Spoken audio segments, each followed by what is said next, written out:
Inflation continues to trend down as headline inflation came in at 7.1% today, lower than 7.7%, which was last month's reading. Can this trend continue? And the stock markets, which reacted positively today, can that bullish momentum continue as well? How exactly will the stock markets trade into 2023 and beyond?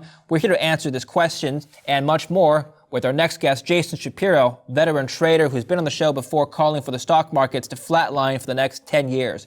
Jason writes for thecrowdedmarketsreport.com and has also been featured in Jack Schwager's new trading book, Unknown Market Wizards. Jason, welcome back to the show. Thanks for having me. Now, last time you were on the show a few months ago, we were talking about how you think the stock markets aren't going to recover to the previous all-time highs for another 10 years or so. And of course, we've seen precedents of this happening before. The NASDAQ, for example, didn't recover to its pre-2000 high until 12 to 14 years later. So I would like to revisit that call a little bit, but first I want to focus on the short term before we get into the long term. Jason, you are known as a contrarian trader, meaning you trade against sentiment. How are you feeling the sentiment is right now with the stock markets? I think sentiment for the stock market right now is horrible. I'm trading from the long side and have been for a while here. I think that there's a major consensus out there right now that there's a recession coming next year, and therefore the first half of next year in the stock market is going to be very bad. And then possibly as people start to discount the end of the recession, the second half maybe next year will be better. I personally think it's going to be the exact opposite of that. And I think that the time to be long is now. And once people jump on the train later in the year, I think that will be the time to get off. So Right now, I think the trade is long stocks. Well, let's talk about the technicals first. Let's drill down on the technicals. Now, we have had a return to 4,000 points on the S&P 500. That was a key psychological level that we needed to break. Some people have said to me that this is the key support. And once this is broken, it's just uphill from here. Would you agree or disagree with that statement? I think that the key technical thing going on here is there's this huge sort of downward sloping trend line in the S&P 500 that we're bumping up against right here, right now. I believe that that is going to be broken to the upside. And once that's broken to the upside, there's going to be a lot of trend following type trading going on, a lot of short covering type trading going on that is going to push the market through that trend line and higher. Whether it's going to reach all-time highs, I don't know, but I would have to think at least 44 to 4,500 on the S&P should be a target. Okay. What macro factors are you basing this upside target on? I don't really base it on macro factors. I base it on what other people are basing their trading macro factors on. And the macro factors that they're believing in very strongly is that there's going to be recession, and that recession is going to cause the stock market to go down. I'm not going to sit here and argue whether or not there's going to be a recession. I have no ability to make economic predictions like that. I could argue that there is not going to be a recession, but that's not really the point. The point to me is, let's say there is going to be a recession. Does that guarantee that the stock market has to go down? I don't really think it does. It depends how people are positioned and thinking about it going into it. So this is why I'm bullish the stock market. And God forbid there actually isn't a recession, which, by the way, there has been no sign of as of yet. People are counting on a recession to then bring down earnings estimates and earnings, and that be bearish for the stock market. I think that's what people have discounted into the market right now. So if we don't have a recession and we don't have earnings come down, then, and on top of that, if people are preparing for recession, like CEOs are preparing for recession, and we don't get one, then they're actually going to have to jack up production to catch up for what they've prepared for. So we'll probably get some kind of economic growth into that. And if and when that happens, which we won't know for 4 to 6 months, then people will go crazy getting long the stock market, and that's probably when I'll be giving it to them. Sorry, you don't see any signs of a recession, Jason? Just based on your own personal observation, as well as perhaps... from my own personal observation, I don't go out very much, but when I go out, I see every single restaurant and every single store totally full. And I have people on my Discord page from all over the world who are telling me the same things about every country that they live in. I got a guy in there from Dubai who's lived in Dubai for many, many years. He said he's never, ever seen it like this. how crowded it is, how crowded restaurants are, how crowded stores are. So either people are going for one last humongous party here before a recession comes, or there's a whole bunch of money and disposable income out there that is not being captured. I was just talking to it's a personal anecdote, since we're sharing personal anecdotes. I was talking to somebody who worked at a convenience store last night, and I asked him, how was business? Are you going on vacation? He said, I'm not going on vacation anytime soon because all the trips I want to go on to the Caribbean, Cuba, tropical places, they're all prices are all jacked up.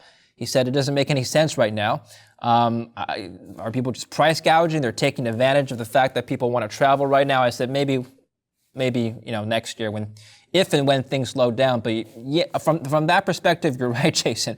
It seems to me that people are still traveling and people are still, vacation packages are still expensive. People are out and about.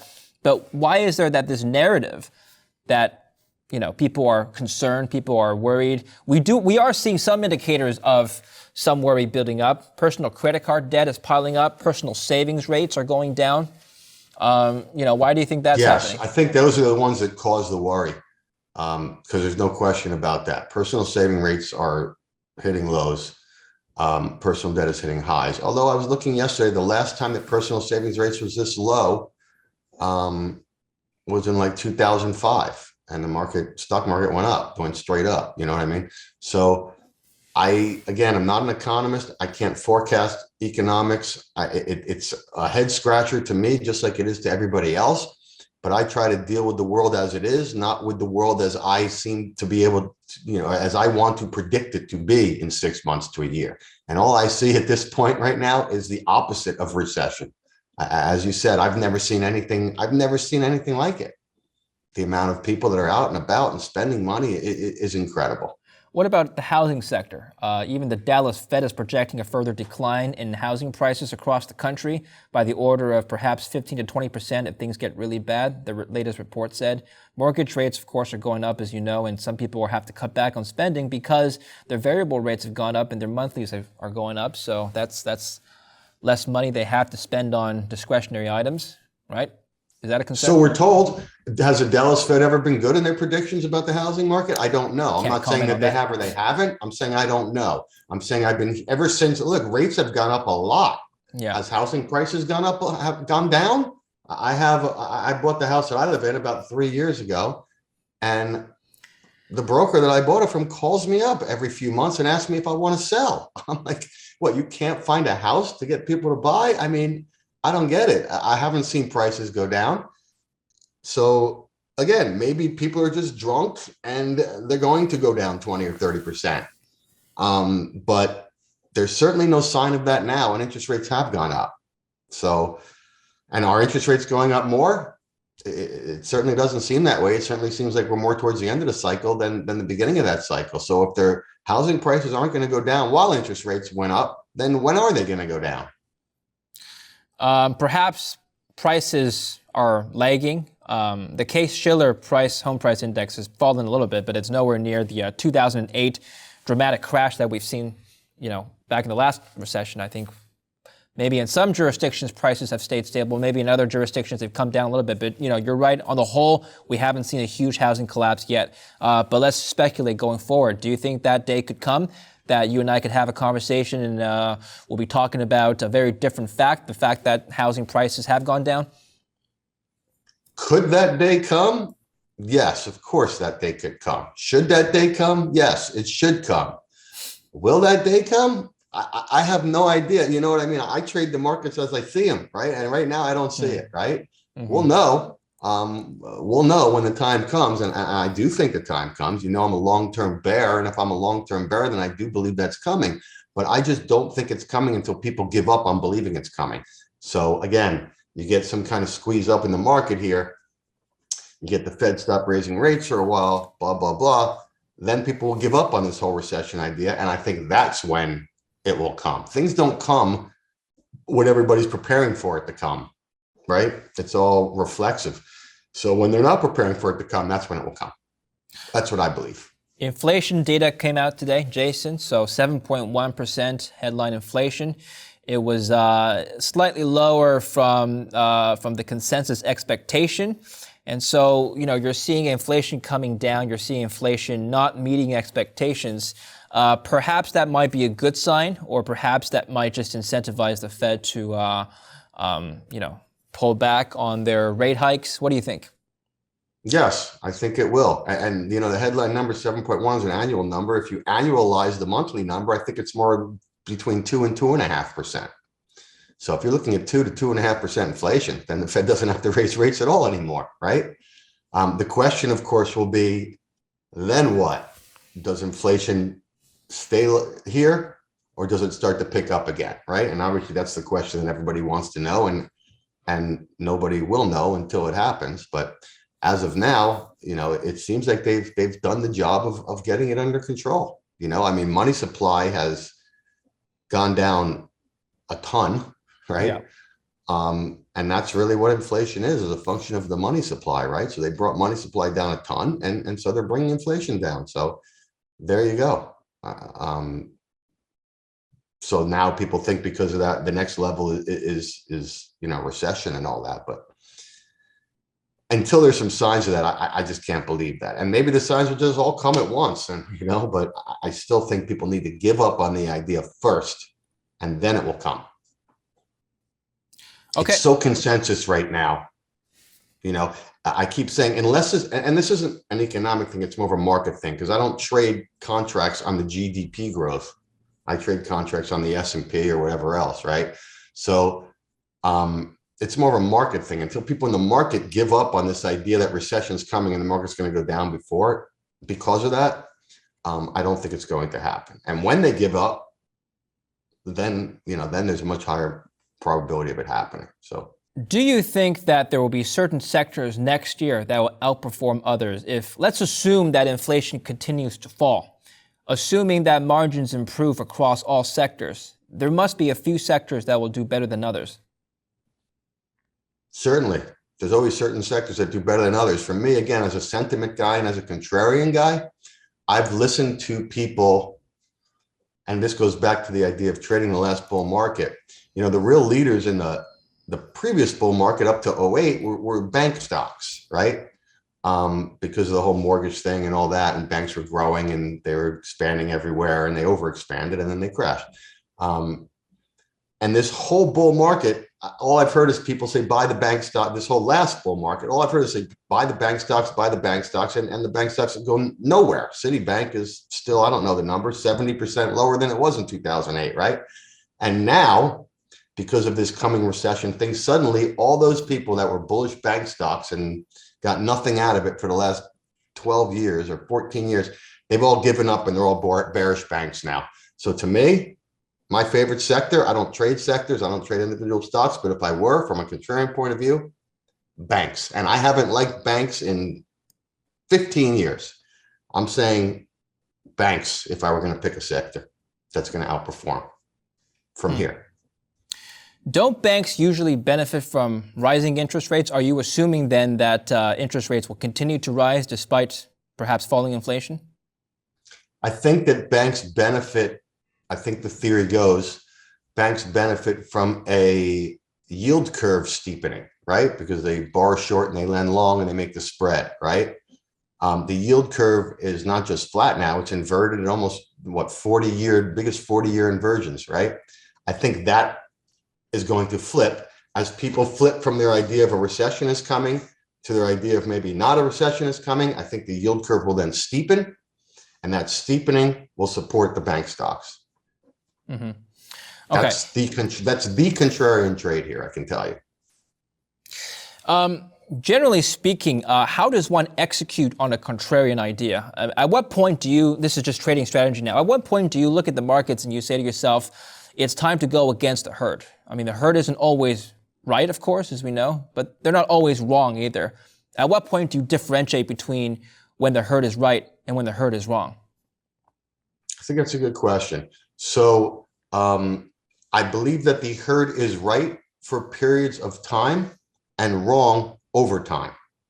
So you don't want to get caught up against them in that period of time that they're right, right? So really, for me, how I do it is I'm waiting for market confirmation.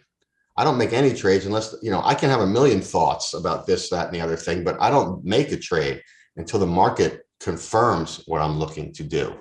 So what does that mean? Well, let's say I'm looking to get long banks for those reasons that I just decided, right? So am I just going to buy banks today because I happened to come up with this idea this morning? No, I'm not going to. I'm going to watch the tickers and I'm going to watch the banks, and I'm going to watch them when they start to perform well. Let's say the yield curve continues to go negative, and yet the banks outperform. They shouldn't be, but they do.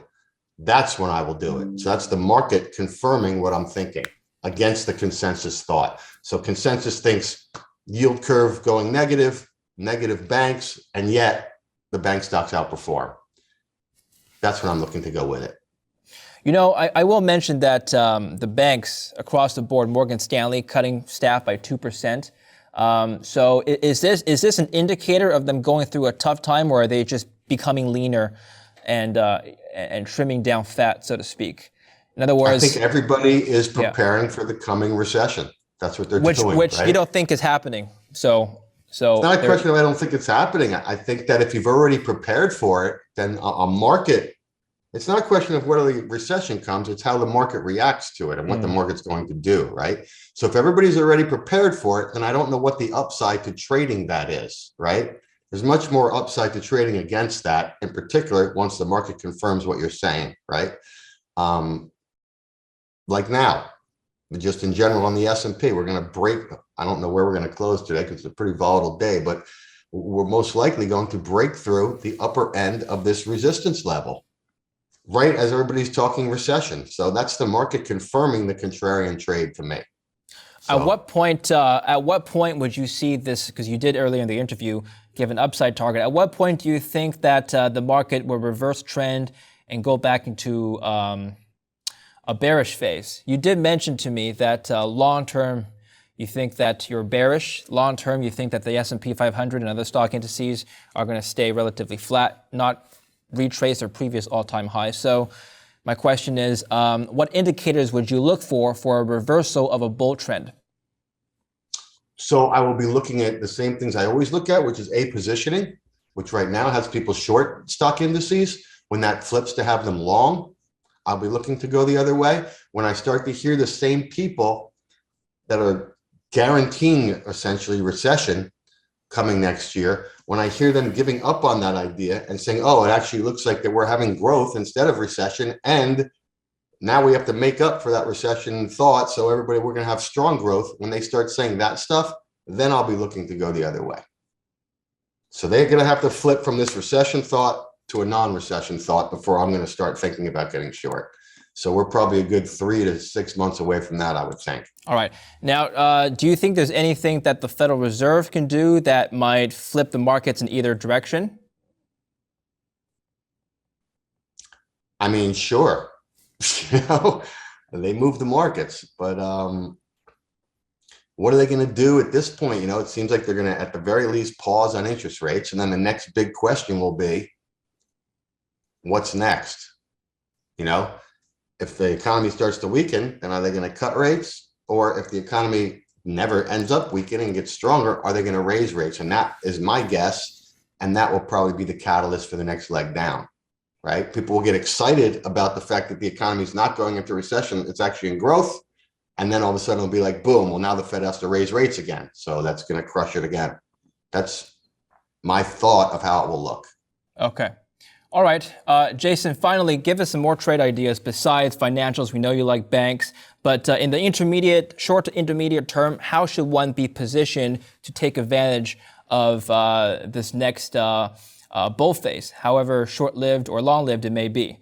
Do you recommend just going to stock indices? Do you recommend allocating to certain sectors? What are some instruments? I think being long the Dow is a good idea. I think being long some of the commodities, crude, cotton, those type of industrial commodities are a good idea. I know people are starting to love gold and silver. I'm not against being long gold and silver here. It's not my favorite trade of all of them, but that's not to say it won't work. But I would prefer things like crude and cotton and those type of things. And the Dow, it's more industrial type of stuff that I like here. The NASDAQ, If the market's going to go up, the Nasdaq probably goes up. But again, I don't like to trade the last bull market. I like to trade the next one, and I think the next one is industrial based, not tech based. To me, there's just way too much trapped money in these tech names. People spent 15 years piling into these tech names, and I think it's trapped. I'd rather be in the stuff that they're not in. How many people have bought, the Dow or the DAX, stuff like that in the last 10 years? I would argue not very many. And that's why those are outperforming here. Well, Jason, I do appreciate your candor, and it's not easy to be a contrarian and stick your neck out there and go against the herd. So I do appreciate that. You've been right before. So thank you for making this call again. We'll follow up in the new year. In the meantime, how can people follow more of your work? You do write for creditmarketsreport.com. Give us a synopsis of some of the reports that people can write. So creditmarketreport.com is a webpage we started for people that were interested in learning about contrarian trading and learning about being disciplined about trading and learning about risk management and all that. That's a place you can go. We're also on YouTube. I do videos like once a week. I think it's also under Crowded Market Report on YouTube. So I do some videos on there that people can go and check out too and see if they like it. Thank you for watching Kitco News. I'm David Lin. Stay tuned for more, and don't forget to subscribe to our YouTube channel.